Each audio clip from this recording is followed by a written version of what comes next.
Hello everybody, it's Pixie People here. I think I skipped the forest arc again, which sucks. But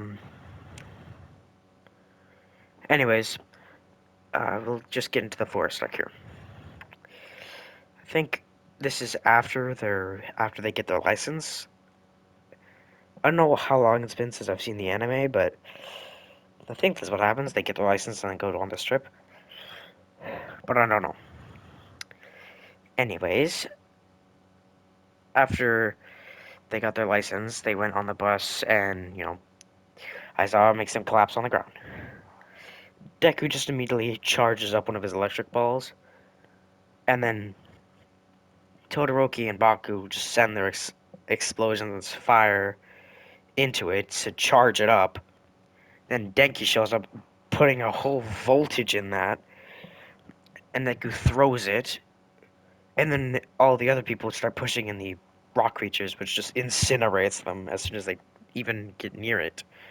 Then then all the things perish, and they just follow the ball. Then they make it out before the bus actually gets there, which is crazy. Which is I was surprised on, and then he sees a giant gaping hole behind them, and then he just ignores it. Anyways, after a bit, they get their food, and after Classroom B show up, and Deku trains a bit more. He doesn't need a teacher. He's just able to work on his own things. He does find this nice mountain that he sits on for a bit. He scrips across applesauce on him, and he realizes this is almost the only mountain here, cliff here. So hopefully people put guardrails here eventually. Then Deku hops down from the cliff, superhero landings, and then walks back to the area. Goes to sleep. Actually, yeah, the bee scene happens. Deku still saves Koda, but much classier and less derobed. Yeah, he still has his towel on.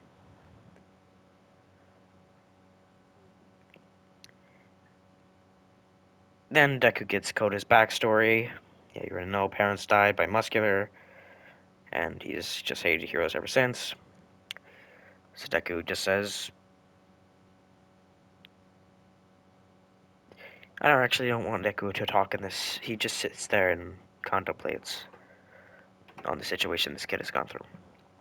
Next day, same thing happens where Deku trains on the exact cliff. Then when he gets back to the area, he starts cooking with everyone. Actually, isn't that good at cooking because he's just good at fighting.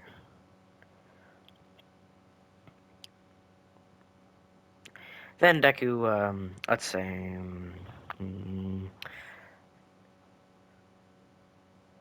Deku, yeah. After Deku eats, he sees Kodo just walking off, so he takes a bowl and walks towards him. As you can see, this is kind of like in the forest arc where does all these things, but in this version, Deku is the same person. He just has a bit more respect, is less mumbly and more chill and relaxed.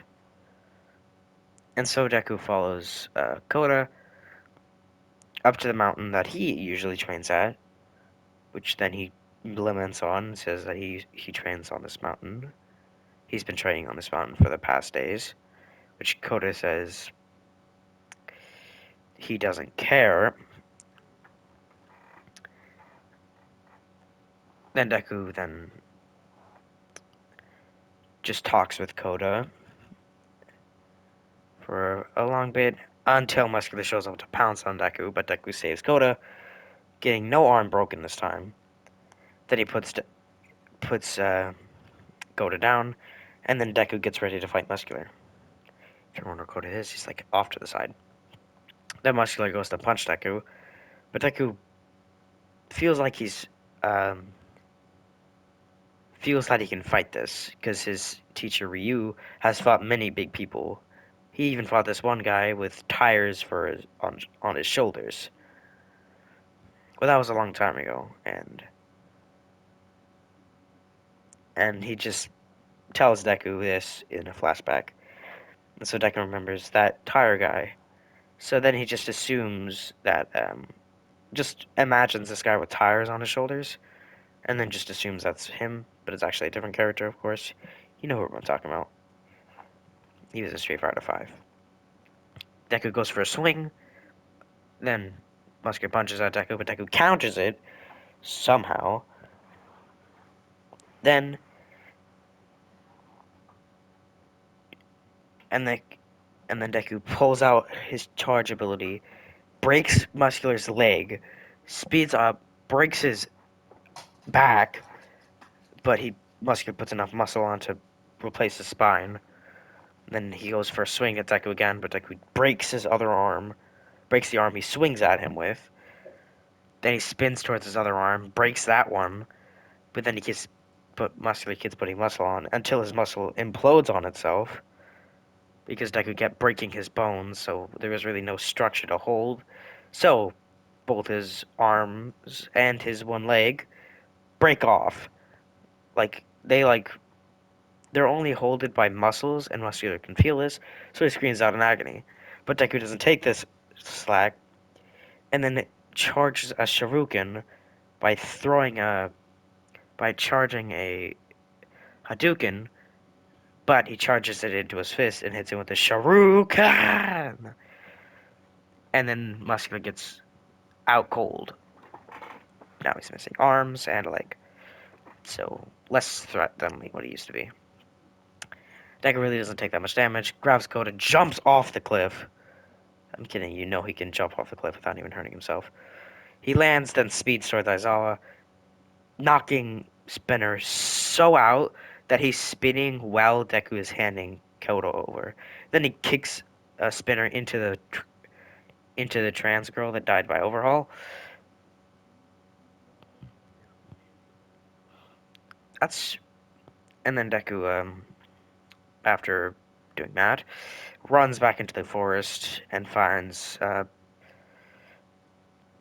Compressed fighting Baku. Yeah, Deku was that fast with that fight. And the problem was that Compress gets Baku, and Deku sees this, so he goes to freaking break his spine. Like, seriously, he puts his two hands on Compress's spine and is about to shatter it. But Compress, luckily, uh, expected someone to sneak attack him, so he spawns a boulder under his foot and shoots himself upwards, with Deku breaking the boulder instead of, breaking the entire boulder instead of Compress's spine. So then Compress starts running the frick away. But of course, Deku follows, and he's actually jumping across trees like it's nothing. With Compress doing the same, like it's nothing as well. Eventually, Compress throws a marble at Deku, but Deku doesn't catch it because he knows damn well that ain't Bakugo. And it wasn't. It was actually Tokuyami who then grabs Deku out of the air and yoinks him back down. So then Compress gets away with Bakugo, but Deku just shurikens straight through, punches Dark Shadow in the face with a shuriken, knocking him out, knocking Dark Shadow out, which also in turn knocks Tokuyami out. Then Deku finally gets over to Compress, punch, tackling him straight down before he can go through the portal that was opening, and then he just breaks Compress's arm with just the grip of his hand. Then he tosses Compress, rolling him across the ground. Then Deku appears before Compress as soon as he stops rolling. Then Deku lifts his foot up, about to crush Compress's spine, but Dabi shows up, and so Deku spins back in the air like remember those spin kicks. Then he lands behind Dabi, breaks Dabi's shin by like pushing it too far, like busting out his bone. Obviously, doesn't hurt that much, so because he's burnt to a crisp right now. And then Dabi throws a fireball, but Deku counters it by absorbing the flame into his Hadouken, then hitting Dabi with it, which just completely discombobulates Dabi, and he's almost on the brink of unconsciousness. Then Deku runs towards Compressed, about to break his head in. Yeah, he's been real close to killing Compressed multiple times. But sucks for Deku because Compress starts coughing out goo with Dabi and every all the villains that have been captured so far doing the same. Stops Muscular. So then Deku punches the glob, breaking Like, I'm not kidding. You know how Ichigo, grabbed his sword and pushed like all these rocks upwards when he went into his like full hollow form? Remember that? Where he got a hole through him, became a donut. You know that scene. Deku does the exact same with his kick. That's how mad Deku was. Then Deku chills out after a bit, and after a while, Momo reveals that she put a tracker on Nomu, and Deku immediately says that he's gonna do it himself, and he doesn't want anyone else getting hurt. So he takes the remote. Everyone tries to go with Deku, but Deku just refuses, saying that this is his mission, and he was the one that made Bakugo get captured in the first place, which is a lie because Compress only captured him. And the reason he really should have said the reason he's been captured is because of him not helping Compress, but he didn't say that, which made everyone feel bad for Deku. But I just let him do his thing. Then Deku gets there at the location, op- goes into the area finding all the Nomu. Then he charges a Hadouken, jumps in the air, shoots one down, and then caves in. Okay, actually, he throws multiple Hadoukens. Obviously, they're pretty weak ones instead of his charged one. And then they destroy all the pillars around him. Then Deku runs out of the building, breaking through a window, collapsing the building behind Deku. Then Deku breaks through solid brick through to the League of Villains hideout. Then he clocks the crap out of twice in the throat, not killing him, but just completely, utterly slamming him against uh, the bar. Then he jumps up next to compress, then chopping his neck, and then he breaks Compress's neck, basically making him a crippled. Then he just cleans uh, Compress's uh, Dobby's face with a mean foot, breaking off his jaw. Like he kicks Dobby's jaw off. It's not actually his jaw, but he kicks it off, which surprises Deku, but he just ignores it and then just punches Korigiri's stomach, making a dent in it because metal skeleton. He slams against. Then he breaks through the building, landing next to some dumpsters, denting the dumpsters as well. Then he then when Compress goes to launch Deku, Deku counters. Then 1, 2, 3 knocks.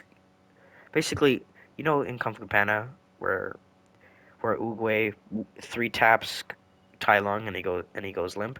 Yeah, he does the exact same thing to Shigaraki, but he picks up Shigaraki instead of just letting him drop, throws him against Toga, which just knocks her out. She spins in the air for 2 seconds, lands back down, and then then he just appears next to Spinner and the trans girl and grabs both their heads and just knocks them together, knocking them both out. Then he goes to release Bakugo, but then a massive explosion happening, burning all of Deku's shirt off. And then then his Deku's headband gets incinerated, so it's just Deku's hair. And then Deku grabs uh, a red cloth on the ground that's been very teared, then tears it against his head with very torn flaps at the end. So basically, Deku like I don't know what that DLC was called in Street Fighter V, but it was reused full demon form. But Deku kind of looks like that, clothes wise, nothing else.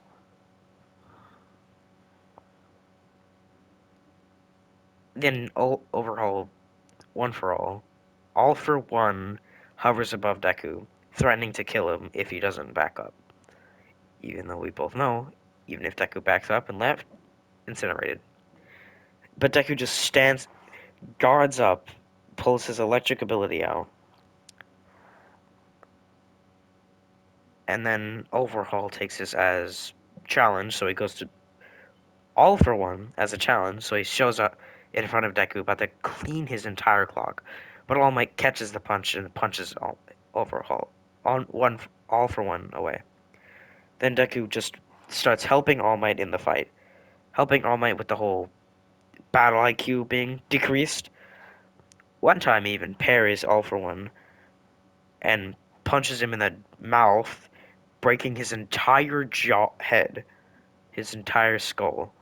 But he obviously heals it and then hits Deku with a massive sonic boom, which just gives him a whole buttload of cuts, cutting most of his pants off, showing his underwear. But Deku doesn't care. He's gonna fight All for One till the last breath. But in this version, All Might is actually on the back foot, while All for One is actually stronger than All Might. I don't know why, but he's just stronger in this version. So Deku tries to save All Might most of the time, because All Might is actually that weak to the point where people can realize he's not winning. No matter how much power he works, no matter how much stuff he boasters out, he's not winning this fight. So Deku most keeps saving All Might from getting killed. That is until All for One gets too mad at Deku, puts his hand on him. Like for some reason, he's so inconceivably fast for Deku. He puts his hand on him. All for One puts his hand on Deku, his abs, if you're wondering, then just blows a hole through him. I'm not kidding. A hole is blown through Deku. You know how I just made a reference to Ichigo? Yes, the exact same kind of hole. But Deku, instead of, taking this as like, he's dead, he just immediately sucker punches All for One right back to where he was just at before he sped. And then Deku just then keeps, then breathes heavily. And Deku is not dying today. That's his mindset. He's not dying today. So he pulls out all of his electric abilities, which pumps his heart real fast. So, he can breathe. And then he splits his. You know how that time where if he uses his electric ability too much, it'll just burn right out? Then Deku just charges the biggest. I mean, the his stance has to change for his Hadouken. Like his hands have to expand, his feet have to back more up. Then he connects it with All for One, incinerating him. Not like death incineration. Actually, wait, no. He All for One's dead. He dies.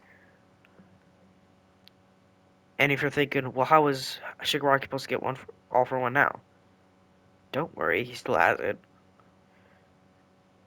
His doctor still has a clone of it, so that will still happen. Then Deku just then stands there and goes unconscious. Then Deku wakes up with a heart transplant in him.